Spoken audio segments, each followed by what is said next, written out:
依家我哋聽福音都係好多時聽到神係愛，而呢種愛係達到無條件嘅愛，同埋係不計較嘅愛。呢個唔係真理嘅全部，呢個只係真理嘅一半。另一半係咩呢？睇到十架，見到神嘅愛為我哋死，為我哋受害，係真理嘅一半咋。另一半係咩呢？就係神嘅聖潔同公義。連神佢要救我哋，都要用佢嘅兒子，最愛嘅兒子，為我哋代罪代死，嚟到俾我哋有一條生路。呢個就見到神嘅公義同聖潔。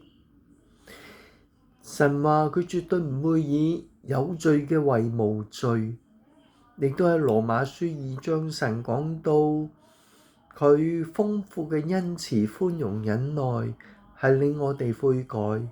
但如果我哋任住剛硬唔悔改嘅心，最後係乜嘢呢？就係積蓄神嘅憤怒，以致神震怒，顯他公義審判嘅日子來到。喺呢度我唔係想嚇人，完全出於愛，因為依家嘅世代樣樣都話愛，樣樣都話包容，樣樣都話冇所謂，反而一啲係持守真理嘅人就俾人話佢偏激，俾人話佢係原教旨主義。但係大家試想下，如果呢個世界乜都做得，變成好似無政府狀態，呢個世界仲係唔係一個美麗嘅世界呢？如果好似偷錢少過金額，唔使坐監，唔使服務令，唔使留案底，世界就大亂啦。所以喺愛裏面，神亦都有公義。主耶穌佢最愛嘅兒子死喺十字架上先可以救我哋，就盡顯神嘅聖潔同公義。仲有詩篇136篇，神話佢擊殺埃及人嘅長子，因為佢嘅慈愛永遠長存。又話佢推翻紅海嘅水，淹死所有嘅埃及追兵，因為佢嘅慈愛長存。又話到佢殺戮呢一個迦南嘅王西宏同埋噩，跟住神點講呢？因為佢嘅慈愛永遠長存。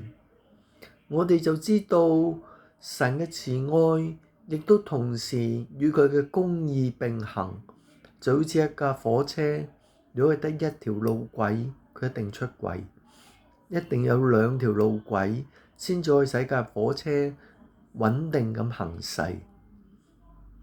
呢一個兩條路軌就係神嘅慈愛、憐憫、寬容、忍耐；另一條路軌就係神嘅公義、聖潔。